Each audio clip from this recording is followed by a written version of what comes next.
Hello guys! Welcome back to my channel. Alright, maganda po ang topic natin ngayon. Bakit maganda mag-invest sa mga insurance stocks?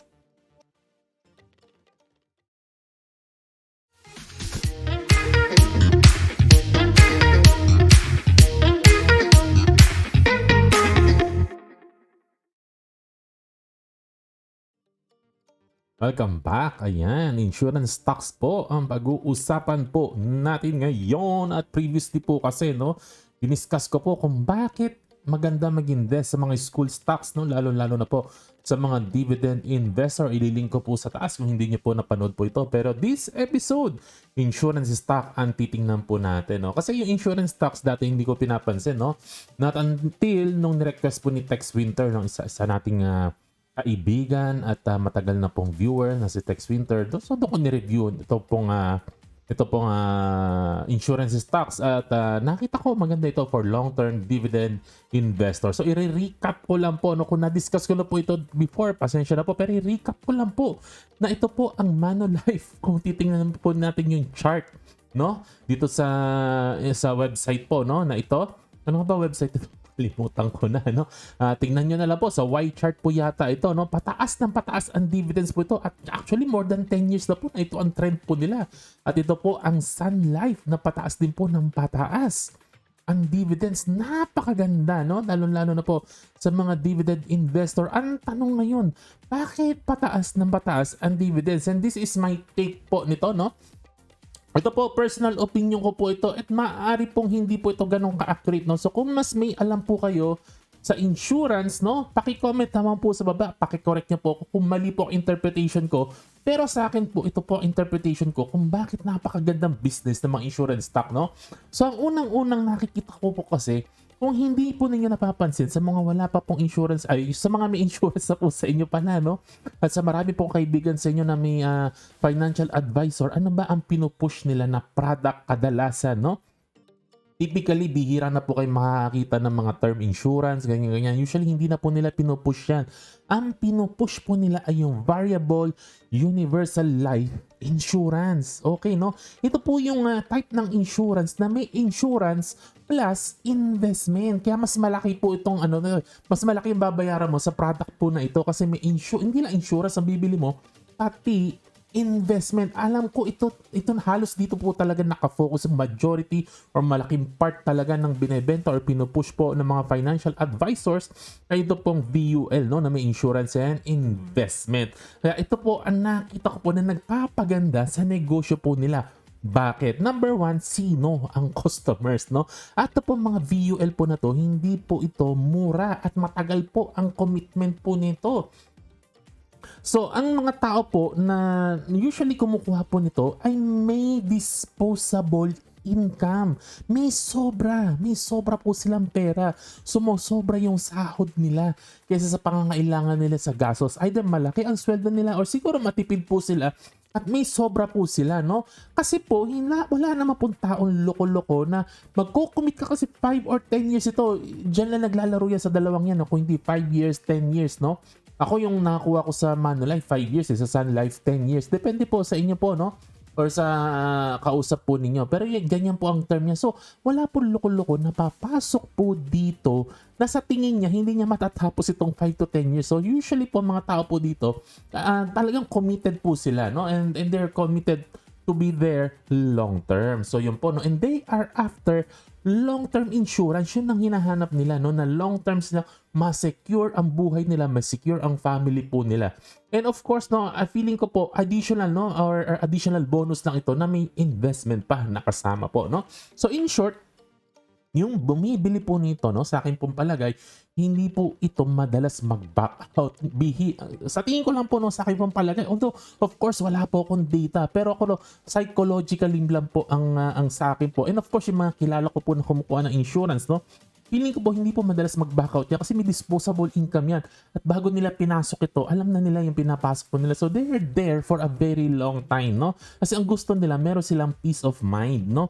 And of course, may additional kita on the side kung kaya naman po, no? And number 2, paano ba nag-work itong VUL po na to na business po na ito, no? Kasi ganito po ang nangyari po niyan. Yung hinuhulog po natin, no? na pera, no, papasok po yan sa investment po, no. Okay, no, so papasok siya, ganyan, no. Again, correct me if I'm wrong kung mali ang interpretation ko, pero ito po ang pagkakaintindi ko. Papasok po siya dito yung pera po natin, and then dito po sa investment po na to, kukuha po ng pambayad sa insurance. Ang alam ko po dito, no, kasi tinitingnan ko po yung accounts ko rin, no, na nagwi-withdraw sila pa konti-konti, kumukuha sila ng pera, no, mula sa ating investment na pool, at nililipat po nila, binabayaran yung insurance, no? Ayan, so regular na kumukuha ng pera doon sa account para mabayaran yung insurance. Kaya po kailangan po yung investment nag-grow, no? Kasi para mabayaran at masustain po niya yung insurance. So, yung design po kasi ng fund, no, is theoretically after mo magbayad, no? Ganito po nila dinidesign po yan, no? After mo magbayad, pinroject na po nila yan, no? After magbabayad ng 5 to 10 years, no, depende sa plan po, ay kaya na pong bayaran ng investment mo yung insurance mo for a very, very long time, no? As much as possible hanggang tumanda ka na po, no? Yun po yung nagiging projections po nito, no? So, kung ganun po siya, papasok sa investment po, no? At babayaran unti-unti po, no, ang ating insurance habang tumatagal ang panahon, papaano kumikita ngayon ang insurance company. Again, ang assumption ko po, hindi po common na umaalis ang mga tao, hindi nila pinupull out ang pera nila madalas, no? From VUL, they are there to commit for a very long time, no? Okay, ganito po yan. From the investment, nagbabayad ang client. Kasi may investment po, no? Sino nagmamanage ang investment? Yung insurance company. So tayo po, no, na investor, nagbabayad po tayo ng management fee. Ibig pong sabihin, kumukuha po sila ng certain percentage from our investment fund, no, bilang pong bayad as management fee. So may kita po sila sa management fee, no? Ayan. So may certain percentage po yan. Depende po sa case. So may guaranteed po silang income from a very long time dito po sa investment po natin kasi bayad po tayo ng bayad ng management fee. Yun po yung una. Pangalawa po, nagbabayad po si client ng insurance katulad ng sinabi ko po kanina, no? So kinakaltasan po ito pong fund po na to at binabayaran po yung insurance. So ano po ibig po sabihin? May kita po doon kasi nagbabayad tayo ng insurance eh. So from the fund, no, nakakuha po sila ng bayad sa insurance at yun po yung isa po din po sa business po nila, no? Yung underwriting na tinatawag. So guaranteed na may kita po sila for a very long time. So dalawa na po yan. Nagbabayad tayo ng insurance, no? Sa ating sa insurance po natin and also may management fee po. And lastly, may isa pa pong kita po yan. Yung tinatawag po na float. Ano po yung float po na yan? Kasi ganito po yan. Pre-need po kasi yan. Pre-need. Ibig sabihin, nagbabayad po tayo ng advance, no, sa ating insurance, no? Nagdededuct ng pera, binabayad sa insurance, no? Hindi naman tayo magkiklaim kagad eh, no? Yung first 10, 20 years, 30 years po natin. O minsan hanggang tumanda po tayo, minsan wala naman nangyayari. Karamihan po sa mga halimbawa po yan, lalo na mga hindi naman smoker, mga gano'n, or hindi naman bihira naman yung mga aksidente. So ibig pong sabihin, no, matagal pa po tayong mag-claim. Matagal pa po, far in the future pa po tayo magkakaroon ng claim sa ating mga insurance. So in the meantime, habang walang claim, pwede po nilang gamitin yung pera. Yung pera na binayad sa insurance para i-invest po nila at doon sa investment po na yun, kumikita din po sila. Ayun, maliwanag po pa. So ang dami pong kita. And so every time na may new client, ang dami pong earning potential ng insurance company, no? And number 4, it keeps growing. Ano yung sabihin it keeps growing, no? Kasi po kahit walang new client, no? Kasi pagka-sign mo, long term naman sila nando, no? So sigurado may kita for a very long time, no? From the current pool of clients. Kaya lang, papayag ba ang mga financial advisors? Ang dami po. Marami pong financial advisors sila at marami pong nire-recruit po, no? Regular po yan, recruit ng recruit. Nagbubuo sila ng team, no?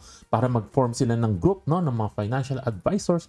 At wala po silang ginawa kung hindi mag-sign up po, no? Naghahanap talaga sila. They work tirelessly to sign new clients. Kasi maganda po ang kita po nila. Maganda po ang commissions po ng mga financial advisors po, no? So, kasi may kaibigan po ako ng mga ganyan po, no? At natutuwa ko para sa kanila kasi ang ganda ng kita tapos may mga pa-abroad pa. So, I'm so happy for them po, no? And dahil they are well compensated po, no? So, lalo po silang masipag, no? So, the fund just keeps on growing kasi add ka ng add ng client. Yung fund, palaki ng palaki ng palaki ng palaki yung fund. At yung management fee, palaki ng palaki ng palaki ng palaki. Tapos yung hinuhugot na bayad sa insurance, palaki ng palaki ng palaki ng palaki. At yung float din po, palaki ng palaki ng palaki. And it continues to grow at nagre-reflect po iyon sa dividends. Katulad ng pinakita ko pong chart sa inyo kanina, palago ng palago ang dividends. So yun na po ang aking pong short na kwento-kwento tungkol po sa mga insurance stock. So ano po tingin din po ninyo? Meron na po ba kayong insurance stock, no? Pero hindi ko po sinasabi, no, na nilulutong mako po tayo ng insurance company para sa mga kliyente po nila, no? Hindi ko po sinasabing lugi tayo, no? It's a business. It's a business. And maganda naman po, no? And ako, I believe na kailangan may insurance po tayo, no? So hindi ko sinasabing bad po ang mga insurance company po, no, na ang dami-dami nilang way ko para kumita. Pero ang point ko po sa video po na to, no, na ang ganda pong business ng insurance, no. It's a wonderful business. Actually, ito po sinabi ni Warren Buffett, no, sana mas maaga pa siyang pumasok sa insurance company, no, kasi gustong-gusto niya yung concept ng float. Gustong-gusto niya ini-invest, no, yung float kasi pre-need, bayad ng insurance yung mga tao. And hindi pa naman nila kailangan yan sa future pa. So itong si Warren Buffett, ini-invest yung pera. No? At marami rin po mga investor ang nakita po ito. At gusto, actually, sino ba tong si, yung Baby Berkshire, no? Nag-invest din sila sa insurance stock. Kasi maganda daw po talaga ito, no?